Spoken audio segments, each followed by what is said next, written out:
Asalaamu calaykum waraxmatullaahi wabarakaatu. Maanta waxaan ka hadli doonaa sidii aad u furan lahayd real account. Insha Allah casharka ka horreeyay waxaan kusoo sharaxay brokerska iyo waxa ay yihiin iyo qofku suu ku dooran lahaa. Hadda ma rabo inaan waqti badan ku sii bixiyo. Kan waa market maker, kan waa ECN, kan waa non market. Waxaas ma rabo, waa casharka hore aan ku sharaxay. Casharka hore dib ugu noqon kartaa haddii aad u baahan tahay. Maanta waxaan rabaa inaan account ka furano FX Primus. Si gaar ah waliba casharkan wuxuu ku saabsan yahay maadaama hadda aan Soomaaliya joogo anigu. Dadka Soomaaliya jooga FX Primus uu aqbalaa account ECN ahna uu leeyahay minimum laakiin $500 ayaa ugu yar. Marka qofka kale wuxuu ka furan karaa haddii aad waddan kale joogto. Muhiim maaha halka aan ka furanayo inaad ka furato. Steps waa isku mid waliba wuxuu ka rabaa ID card mise passport mise proof resident ama bank statement. waxyaabahaas uu ka rabaa mid waliba. haddaad Europe joogto meelahaas waxaad isticmaali kartaa IC market ayaa la dhahaa, waa wanaagsan yahay. haddii meel kale joogtid FPS ayaa isticmaali kartaa.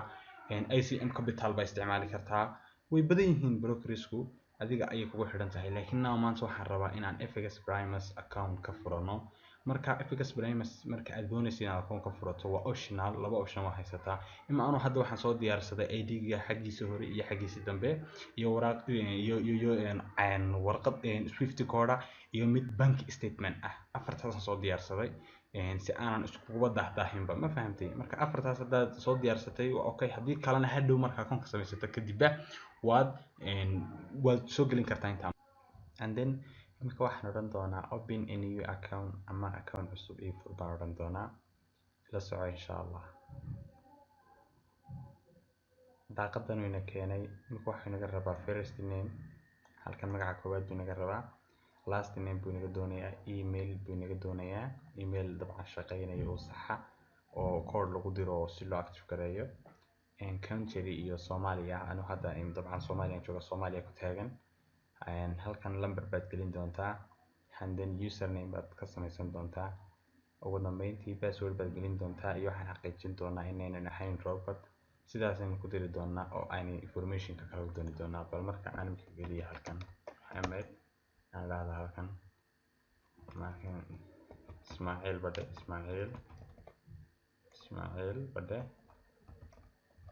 Ismaaciil Badde halkanna waxaad tiraahdaa Khalid waxaan email ka geli. haduu email shaqeynaya ayaa loo baahan yahay. mid waa inuu email shaqeynaya uun yahay. marka halkanna lambar baan gelin doonaa. lambar shaqeynaya geli oo waddanka joogtaa. halkan marka email waxaan ka samaysan doonaa username baan gelin doonaa. halkanna password baan gelin doonaa. halkan marka waa inuu lambar weyn iyo iyo aad u horeysiisaa passwordka, haddii kale waa kugu celin doonaa.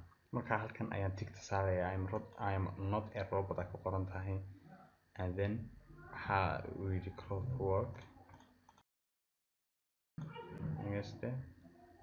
wuu naga diiday traffic line-ka. bal inaan ku eegno. bas sidaa waxaan ku odhanaa register now.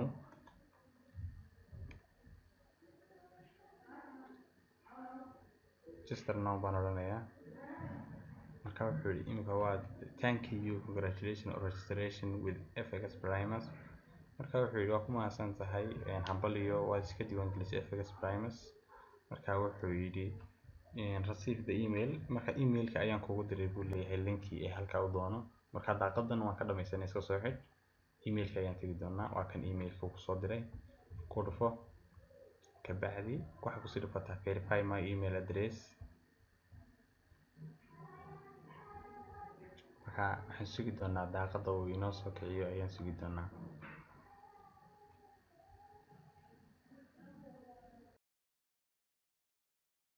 waa ku guuleysatay buu leeyahay register iyo FX Primus waxaa ka tahay member. marka waxaad sii buuxisaa tan continuous ka dheh. marka daaqada inaan buuxin doonaa. halkaas waa personal detailskii. halkan kalena waa declaring acknowledge and experience aqoonta iyo xirfadda iyo maaragtay iyo waayo-aragnimada oo leedahay. midna waa trading account, midna waa document. marka waxaan ku horeyn doonaa bal personal details kan ku horeyn doonaa. halkaas waa luqadii ma rabnay inaan ka bedelo ingiriisiga inay ahaato ayaan doonayaa. halkan markaa waa streetkii tusaale ahaan 150 street oo kale ayaan odhanayaa. halkan waxaan odhanayaa kala haddana 150 ayaan iska odhanayaa. halka city Hargeysa ayaan iska odhanayaa tusaale ahaan. taariikhda dhalashadana waxaan odhanayaa January 1998 15 May. halkan May waan iska dooranayaa. halkan ka hooseysana May ayaan dooranayaa. trading and acknowledge an experience haddii aan imaadana halkan waxaa iska doorataa oo kale employee iska dooro tusaale ahaan. halkanna employment ama investment iska dooro ama saving ba iska dooro haddaad doonto.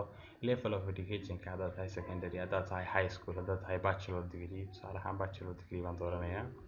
halkan waxaad doorataa 50,000 oo dollar kale iska dooro tusaale ahaan. halkan waxaad doorataa 25,000 oo kale iska dooro. halkan waxaad iska doorataa 100 ilaa 25,000. halkan ugu dambeyntiina investment iska dooro. marka document upload kii ayaan imka maraynaa. markii hore waadishi waxaan soo diyaarsaday ID-giisa xaggiisa hore iyo ID-ga xaggiisa dambe iyo laba waraaqood midna ahayd bank statement ama transaction-adii aan bankigu sameeyay, midna ahayd Swift code. dabcan Swift code waxaan ka soo qaatay Premier Bank uu bixiyaa. haddii aad Premier Bank account ku leedahay isaga labada warqadood buu doonaysaa. ID-ga iyo passport-kana waa halkiisa hore iyo halkiisa dambe. marka ID-giisa xaggiisa hore aan soo gelin doonaa tan hore waa kan. tan labaadna ID-ga xaggiisa dambe ayaan soo gelin doonaa waa tan. ugu dambeyntiina halkan waxaan soo gelin doonaa waraaqda Swift code-ka ayaan ta hore soo gelin doonaa.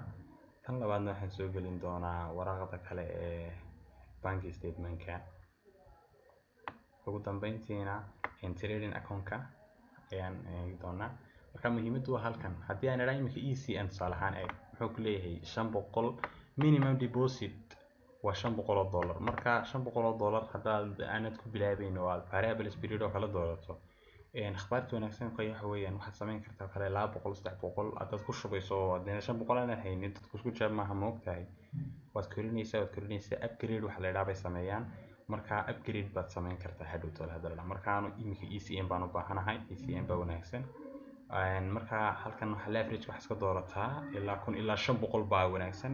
adiga kugu xidhanta kolba ka dooranayso adiga ayay kugu xidhan tahay ma garatay. haddaad doonayso 1100 haddaad doonayso 1500 ama 1500 baa iska dooranaya. waayo wuxuu awood ku siinayaa akoonkaagu inuu galo tradeyo waaweyn oo ayuu awood ku siinayaa ama chance ku siinayaa. marka deposit currency-gana USD oo kale USD baa ugu wanaagsan badanaa inkastoo euro dadka Europe jooga iyo pound iyo maaragtay aad loo isticmaalo. aan USD baan iska dooranayaa. marka halkana tickets ka saar. marka sidaas ayaan xogtaa ku dhamaynay. submit baan odhanayaa insha Allah. marka waxaan rajeynayaa inaan waxba ka tagin oo aan waxba inagu soo celin doonin oo xogta sidaa ku dirayo imika uploading buu wadaa. waxaan rajeynayaa inuu sidaa ku dirmo insha Allah. wax saa u sii adag maaha. iskaliya dadku intooda badan waa iska diiwaan galiyaan laakiinse inta yare dadka qaar ka dhiman unba ugu talagalayuun intii aqoonteeda maaragtay inaad la wadaago ama aan idin faa'iideeyo. waxaan rajeynayaa inuu imika sidaa ku diray baan rajeynayaa. waa wadaa wali okay waa diray xogtii. marka imika eeg halka bandinta markaysa ay bandin ku qoran tahay ee isha lagu hayaada ayaa hadhow toole noqon doonta active noqon doonta. halkana balance-ga iyo waxa leverage-kaaga iyo waxa ka soo muuqan doona MT4 ID-gaaga. marka khayr baan rajeynayaa insha Allah. haddii wax ma garanaysaa tafaasiilo intan dheer waxaad nagala soo xiriiri kartaan gmail-ka anfacfx.com. haddaad u baahan tahay website-kayga anfacfx.com. sidoo kale haddii hore lagu aqbali waayo waxaad kala hadli kartaa live chat-kan aad kala hadli kartaa. marka ma rabo inuu video ku dheeraado intaas ayaan kusoo afmeeraya ama kusoo gabagabeynaya. Assalaamu calaykum.